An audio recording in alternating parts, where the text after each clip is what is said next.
Sejarah Kesultanan Batak.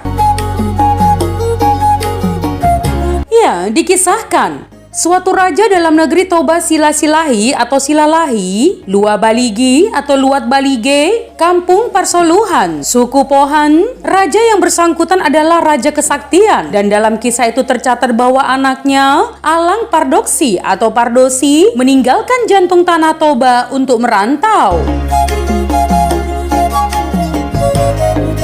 Alang Pardosi meninggalkan keluarga dan rumahnya sesudah bertikai dengan ayahnya. Bersama istri dan pengikutnya, dia berjalan ke barat. Dalam 10 halaman pertama diceritakan perbuatan-perbuatan Alang Pardosi yang gagah berani, tanah yang dinyatakannya sebagai haknya dirantau, jaringan pemukiman baru yang didirikannya, dan perbenturannya dengan kelompok perantau lain dari Toba. Ya, Alang Pardosi mengklaim hak atas sebidang tanah yang luas yang merentang dari Kampung Tundang di Rambe atau Pakat sekarang, tempat ia menetap, ke barat sampai Singkil, ke timur sampai perbatasan Pasaribu, ke hilir sampai ke tepi laut termasuk di dalamnya Barus. Keluarga yang berselisih dengan Alang Pardosi adalah keluarga Sinamora. Sinamora pun telah meninggalkan rumahnya di Dolo Sanggul sebagai akibat percecokannya dalam keluarga. Bersama istrinya dia menetap di Pakat, dan Alang Pardosi sang raja menyadari kehadirannya ketika pada suatu hari dilihatnya sebatang kayu yang mengapung di sungai. Raja memungut upeti dari Sinamora sesuai dengan adat berupa kepala ikan atau binatang apapun yang dapat dibunuh Sinamora. Sinamora berputra 3 orang yang beristrikan ketiga putra Alang Pardosi. Akhirnya yang sulung dari ketiga putra Sinamora yaitu si Purba mengambil keputusan untuk mempermasalahkan hubungan antara kedua keluarga sebagai pemberi dan penerima upeti. Maksudnya itu dilaksanakan dengan mengakali Pardosi. Untuk itu dia harus kembali ke kampung ayahnya di Toba. Dia harus mengumpulkan kekayaan keluarga berupa kain dan pusaka. Lalu dari kain-kain itu, Purba membuatkan patung seekor rusa yang rupanya bukan main hebatnya, dan kepalanya dipersembahkan kepada Pardosi sebagai upeti. Alang Pardosi begitu takut melihat persembahan tersebut dan begitu takut melihat binatang tersebut dan membebaskan keluarga si Purba dari ikatan memberi upeti. Setelah Alang Pardosi diperdaya, dia mencium adanya gugatan mengenai kedudukannya sebagai raja.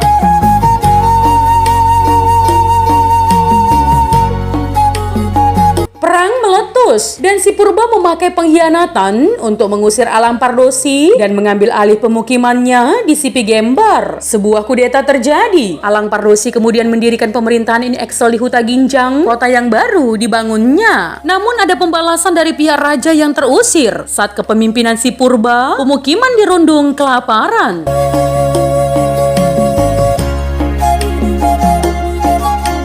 Raja yang sah Alang Pardosi diminta kembali untuk mengobati keadaan, namun dia menolak dan meminta supaya si Purba membuatkannya rumah di Goting. Ya, sebuah bukit antara Paket ke Barus. Bukit tersebut dibelah oleh sebuah jalan yang menyempit di antara dinding batu napal yang keras. Sekitar 5 km dari Paket menuju Barus di atas sebuah jalan, sehingga semua orang yang ingin melewati jalan tersebut harus lewat di bawah rumahnya. Kedudukannya sedemikian di persimpangan jalan-jalan penting memberi kekuasaan besar kepada Alang Pardosi yang menjadi raja yang paling berkuasa dari raja-raja negeri Batak, si Purba. Si Purba kemudian tinggal di tanah yang dibukakan ayahnya, yaitu tanah Rambe atau Pakat. Jadi teman, dalam kronik, Raja Alang Pardosi dengan demikian ditentukan sebagai pendiri garis keturunan baru. Proses ini berlanjut terus seusai dia wafat. Kedua anaknya dari istri kedua putra Aceh, Pucara Duan Pardosi dan Guru Marsokot Pardosi, berpisah dan pindah ke arah yang berlainan supaya tidak bertikai. Pucara Duan tinggal pindah ke arah pantai dan menetap di daerah Tuka yang pada abad ke-19 merupakan pusat besar untuk penghimpunan persediaan kapur Barus dan Kemenyan, dan dari sana dibawa ke Barus. Guru Marsokot pindah lebih dekat lagi ke tepi laut, ke suatu tempat yang bernama Lobutua. Di sana dia berjumpa dengan komunitas Tamil dan Hindu yang kapalnya terdampar. Guru Marsokot dijadikan raja mereka berdasarkan tuntunannya bahwa keluarganya mempunyai tanah tersebut. Maka tanah tersebut berkembang menjadi negeri yang makmur dengan nama Pancur atau Pansur. Menurut istilah Arab dikenal juga bernama Fanfur, yang didatangi orang India, Arab, dan Aceh untuk berdagang. Lebih lanjut teman, kedua cabang keluarga tersebut tetap berhubungan sampai dalam generasi berikutnya. Maka ketika anak Pucaroduan, Raja Tuntung atau Raja Tuktung terlibat dalam perselisihan dengan anaknya dan pengganti si Purba, cabang keluarga dari Lobutua datang membantunya. Nah teman, saat Guru Marsakot wafat, ia digantikan oleh anaknya, Tuan Namura Raja. Anaknya Raja Kadir adalah raja pertama yang menjadi muslim. Akhirnya Pansur diserang oleh orang Gergazi dan penduduk lari menyeberangi sungai untuk mendirikan dua pemukiman baru, Kuala Barus dan Kota Beriang. Pada masa inilah teman, seorang putra Pasaribu, Sultan Ibrahim Syah Pasaribu, mendirikan pemukiman di Barus bersama pengikutnya yang datang dari negeri Tarusan di Minangkabau dan singgah terlebih dahulu di Bakara. Mereka adalah keturunan dinasti Hatorusan yang didirikan oleh Raja Uti, putra Tatea Bulan. Saat pemukiman Sultan Ibrahim Syah telah berkembang, dia baru menyadari bahwa tanah tersebut sudah ada yang menguasainya. Lebih lanjut teman, anak dari Sultan Mualif, pengganti Raja Kadir setelah wafat, Sultan Mara Pangsu Pardosi, menggugat Ibrahim Syah yang menetap di negerinya. Namun Ibrahim Syah mengangkat sumpah untuk membuktikan bahwa dialah yang menjadi pemiliknya. Kompromi pun terjadi dan didirikan dua pemukiman di Barus, yang satu di hulu dan yang lain di hilir. Ya, Sultan Ibrahim Syah kemudian menikah dengan putri Sultan Mara Pangsu. Dalam perkembangan politik berikutnya, saat wafatnya Sultan Mara Pangsu, Ibrahim Syah membunuh semua anak laki-laki Mara Pangsu agar dia bisa menjadi satu-satunya raja di Barus. Ternyata otoritas kerajaan Hulu dipegang oleh saudara Mara Pangsu, yaitu Sultan Mara Sifa yang telah mengungsi dan membuka wilayah baru bernama Sian Thomas atau Manduamas pada tahun 710 Hijriah. Mara Sifat berkoalisi dengan Aceh untuk memerangi Ibrahim Syah Pasaribu. Sultan Aceh menyatakan perang kepada penguasa tunggal Barus. Ibrahim Syah pun dipenggal dalam sebuah perang penyerbuan ke Barus pada tahun 785 Hijriah. Kepalanya dibawa ke Aceh dan Raja Aceh menendang dan menghinanya sebagai akibat perlakuan Ibrahim Syah yang marah dan tidak mau menyesal. Namun karma terjadi kepada penguasa Aceh tersebut dan dia jatuh sakit. Supaya sembuh, dia memutuskan untuk membayar kerugian kepada kepala tersebut.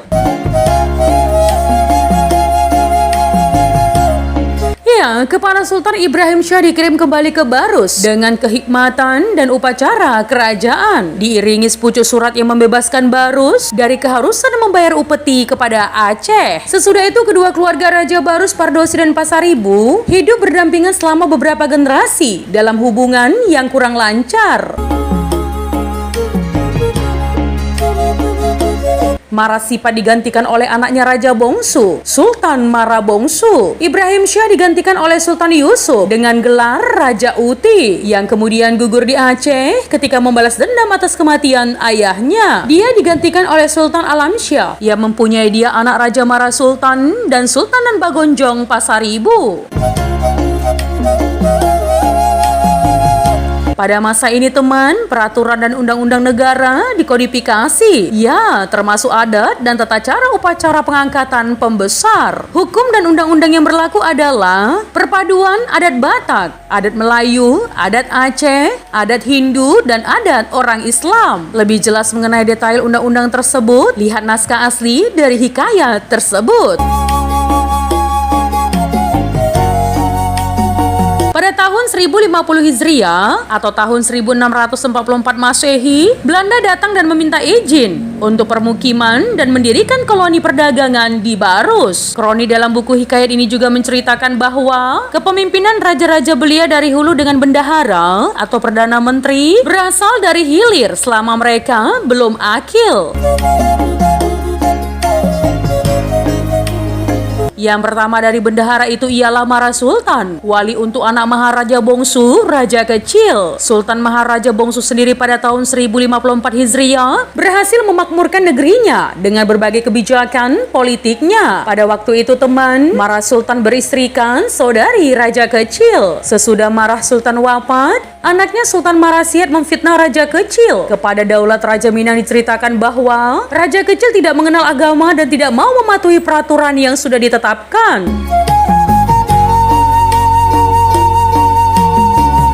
Termakan oleh fitnah jahat tersebut teman, daulat membunuh raja kecil. Pendukung Kesultanan Pardosi, yakni orang-orang Manulang, mengajak Belanda untuk memerangi raja daulat. Dia akhirnya melarikan diri. Meskipun demikian, Sultan Marasihat menyarankan agar raja muda di hulu Sultan Mara Pangkat Pardosi yang diangkat menjadi pengganti raja dan bukan anaknya sendiri yang bernama Sultan Larangan Pasaribu.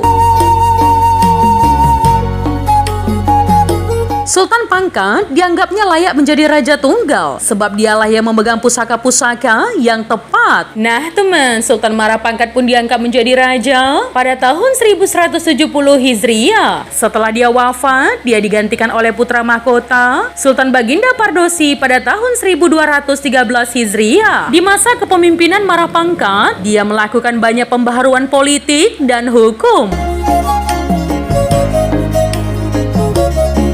Di antaranya beberapa peraturan mengenai hak tanah, perbatasan kerajaan, dan adat yang berlaku kepada rakyatnya di Barus. Pada tahun 1194 Hijriah, perusahaan Belanda hengkang dari Barus karena tempur dan bangkrut. Beberapa tahun sebelum abad ke-20, mereka kembali lagi.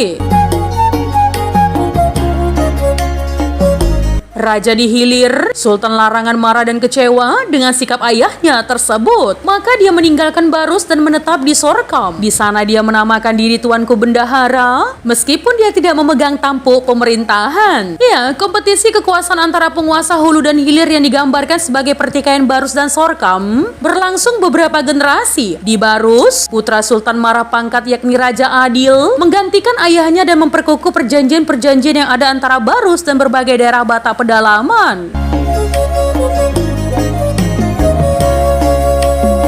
Raja Adil diangkat menjadi raja pada tahun 1213 Hijriah atau 1789 Masehi. Pada tahun 1241 Hijriah atau 1824 Masehi digantikan oleh anaknya sendiri, Sultan Sailan Pardosi. Di Sorkam, sesudah Sultan Larangan wafat, saudaranya Sultan Kesyari Pasaribu mengadukan kepada komunitas Batak Pasaribu kedudukannya yang rendah, wewenangnya yang kurang besar, dan alat kerajaan yang tidak boleh dipakainya. Dia berhasil. Akhirnya dia diangkat menjadi Raja Bukit di Sorkam, meskipun Raja Barus tidak mengakui otoritasnya.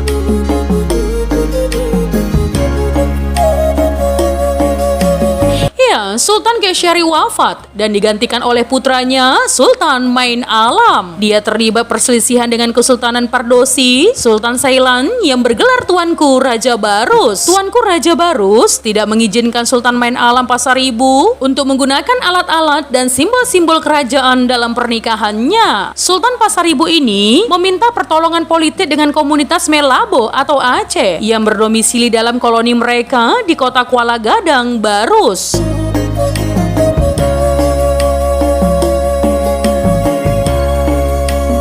Main Alam mendapatkan keinginannya saat dia diakui menjadi raja mereka dan memberinya gelar Tuanku Bendahara. Perang meletus antara pasukan Pardosi dengan pasukan Pasaribu yang didukung prajurit-prajurit Melabo dan Aceh dari Kuala Gadang. Dikisahkan teman, orang Melabo ternyata juga ingin mendapat pembagian kekuasaan di Barus.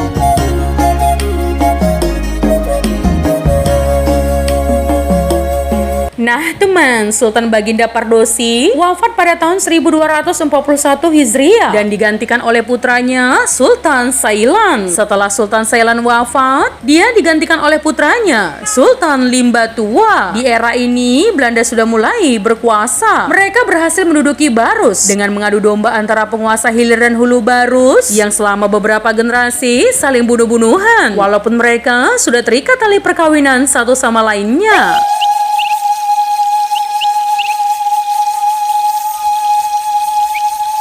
Selama 3 generasi berikutnya, Kesultanan Batak yang dipegang oleh Kesultanan Pardosi dari Tuka dan Kesultanan Pasaribu keturunan Kerajaan Hatorusan Raja Uti pun akhirnya punah. Kesultanan Pardosi berakhir di tangan generasi terakhir, Sultan Maratulang, yang menjadi raja pada tahun 1270 Hijriah atau sekitar tahun 1856. Nah teman, Kesultanan Pardosi mulai dari Raja Kadir Pardosi yang masuk agama Islam sampai generasi terakhir berasal dari satu keluarga, dan pewarisan tahta yang dipegang oleh satu keluarga yaitu orang Batak yang berasal dari Tuka.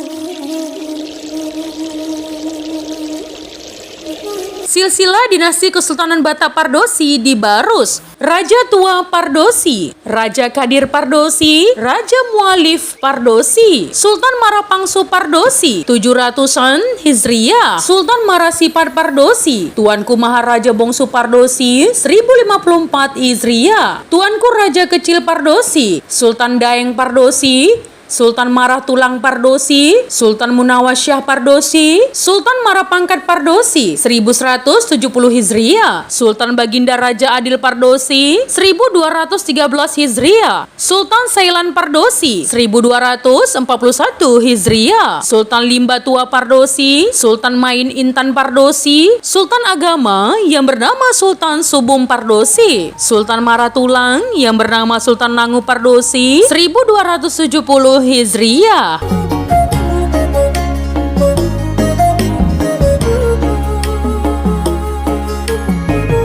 Nah teman, itu tadi adalah sejarah Kesultanan Batak. Jika ada kesalahan dalam penyampaian informasi, mohon dimaafkan ya teman. Untuk kritik dan saran yang membangun, langsung saja tinggalkan di kolom komentar. Menjadi bijak, menjadi cermat itu penting. Terima kasih teman.